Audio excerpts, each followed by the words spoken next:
ગુરુ પૂર્ણિમા ભગવાન વેદ વ્યાસનો પ્રાગટ્ય દિન. વેદ વ્યાસ એનો મહિમા સ્વામિનારાયણ ભગવાને વચનામૃતમાં કહ્યો છે કે વ્યાસજી છે એ આદિ આચાર્ય છે. અને બીજો એક શબ્દ આપ્યો છે કે ભગવાનનો અવતાર છે. વ્યાસજીએ એ બધા ગ્રંથો રચ્યા, એમાં 18 પુરાણ રચ્યા, આખું 1,00,000 શ્લોકનું મહાભારત રચ્યું. આવા વિદ્વાન એ વ્યાસજી હતા. અને એ ગુરુ પૂર્ણિમા વિશ્વના લગભગ દરેક હિન્દુઓ આ વ્યાસજીને આ રીતે સ્વીકારે છે. અને એમણે જે મહાભારતમાં શ્રીમદ ભગવદ્ ગીતા મૂકી છે એનો મહિમા દેશ અને વિદેશમાં ખૂબ જ પ્રવર્તું છે. એટલે એવા વેદ વ્યાસજી એમનો આ પ્રાગટ્ય દિન છે. એમણે એક વાત કરી કે આલોડ્ય સર્વશાસ્ત્રાણી વિચાર્ય ચ પુનઃ પુનઃ ઇદમ એકમ સુનિષ્પન્નમ ધ્યેયો નારાયણો હરિ. વ્યાસજીએ કહ્યું કે સર્વશાસ્ત્રની આરોડન કર્યું. વાંચન કરવું એક બાબત છે, પણ એકાંત સ્થળમાં જઈને પોતાના જીવનની જરૂરિયાતો એકદમ ઓછી કરીને અને કેવર ને કેવર બીજાના કલ્યાણની ભાવનાથી જે કાર્ય થાય આરોડન કહેવાય. તો આરોડ્ય સર્વશાસ્ત્રાની જેટલા બધા શાસ્ત્રો લખાયા છે એનો સાર કાઢ્યો. પણ લાંબો લાગ્યો એટલે એનો સાર કાઢ્યો. અને એનો સાર કાઢીને કહ્યું કે ધ્યેયો નારાયણો હરિ. આપણું જીવનનું લક્ષ્ય એ ભગવાન છે અને એ ધ્યાન કરવા યોગ્ય છે. કે વ્યાસજી આ વાત કરી છે.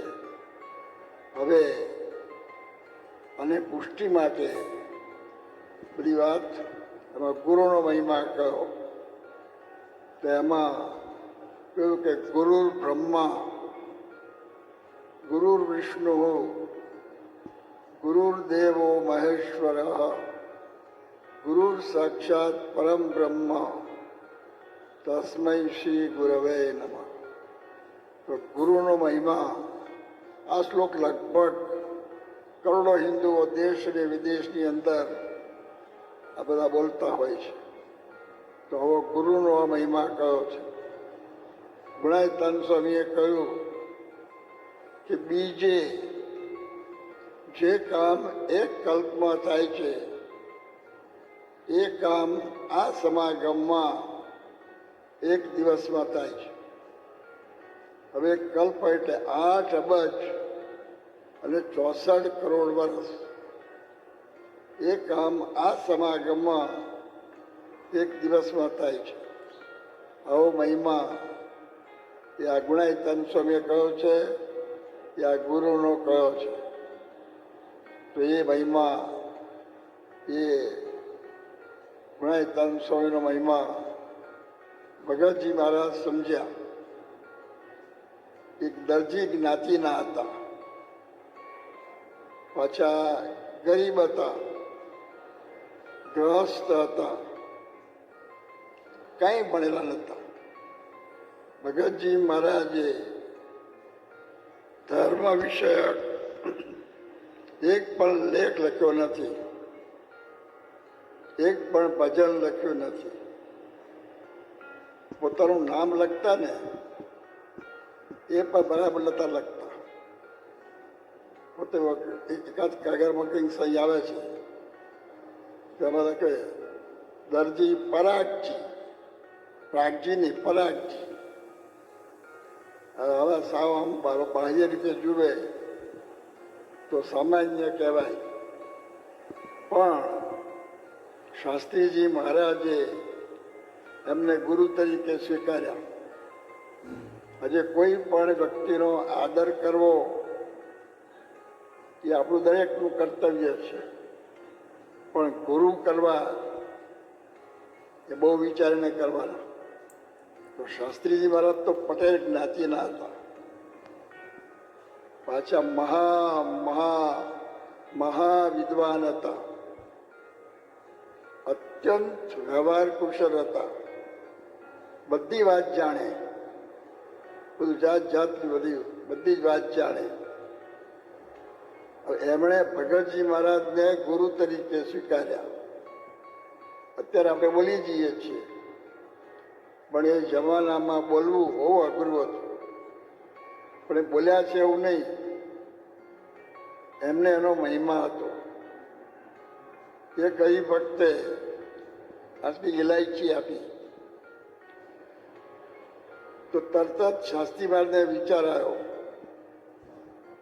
કે આ ઇલાયચી હું જ્યારે ભગતજી મહારાજને મળું ત્યારે વેડમી બનાવીને એમાં આ ઇલાયચી નાખું અને એમને જમાડું. એટલે પેલા હરિભક્તે ઇલાયચી આપી, શાસ્ત્રી મહારાજે આમ ગાત્રીના છેડે બાંધી, પછી પાછું સ્નાન કરવા જાય ત્યારે ગાત્રીમાંથી બીજા ગાત્રી, પાછું બીજામાંથી પેલા ઉપર 6 મહિના સુધી એમણે આ ઇલાયચી આવી રીતે રાખ્યા છે. અને પછી ભગતજી મહારાજ જયારે મળ્યા ત્યારે વેડમી બનાવીને જમાડ્યા. હવે વેડમી બધા ખાતા હોય છે, એની પાછળની ભાવના કેવી હતી. આજે વસ્તુ નાની હોય છે. હું તમને પ્રશ્ન પૂછું, તમારામાં ઘણા બધા ભણેલા છે, પણ 5મી પેઢીએ તમારા વડવાનું નામ તમને ખબર છે? બહુ થોડા હશે, પણ 10મી પેઢીએ ભાગ્યે કોઈ હશે. પણ તમને પૂછવામાં આવે કે તમે શબરીનું નામ સાંભળ્યું છે? એક માણસ ના નહીં પાડે. શબરીના જીવનમાં શું હતું? એ ગરીબ હતા, આદિવાસી હતા, એક ચોપડી ભણ્યા નથી, એમણે ઉપદેશનું વચન કહ્યું નથી. એક વખત રામચંદ્રજી ભગવાન લક્ષ્મણજીને સીતાજી એને મળ્યા છે, બસ. પણ એનું નામ પ્રખ્યાત છે. એટલે આ વાત શું છે કે જે આ ગુણાયતંત્રોએ કહ્યું કે આ ભગવાનને ભજવા, તેને ભગવાન ભજ્યા. આ નરસિંહ મહેતા તો એક વખત મારે દક્ષિણ ભારતમાં કોચીન જવાનું થયું હતું, અને આપણા એક હરિભક્ત એને ત્યાં બધી ભેગા થયા હતા. એમાં આપણા ગુજરાતી ભાઈઓ પણ હતા અને થોડા કેરાલિયન ભાઈઓ પણ હતા. પછી મેં એ લોકોને પૂછ્યું, આખું ગુજરાતમાં એક નરસિંહ મહેતા થઈ ગયા, એનું નામ તમે જાણો છો? બધાએ હા પાડી.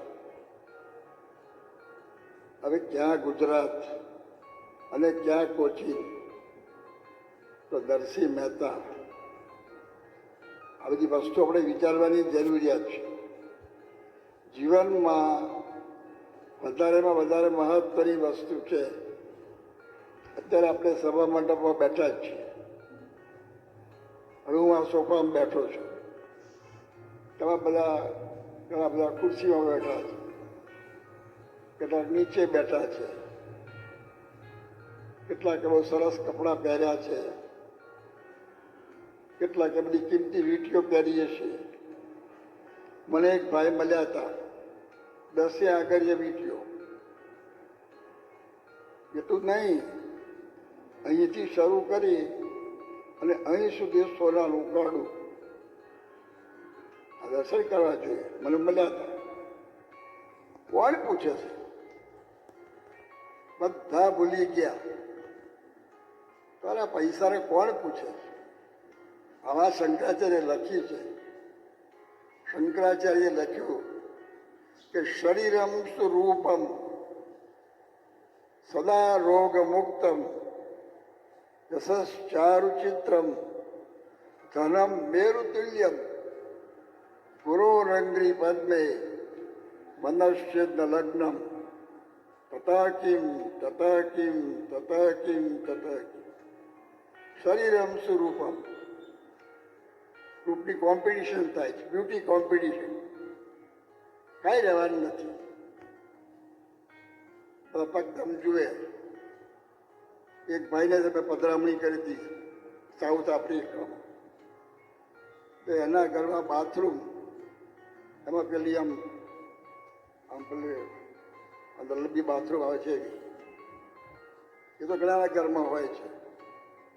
ઉપર તકતો આખો પોતાના સ્વરૂપને જોવાનું, પોતાના સ્વરૂપને જુઓ. શું ધૂળ જોવાની છે?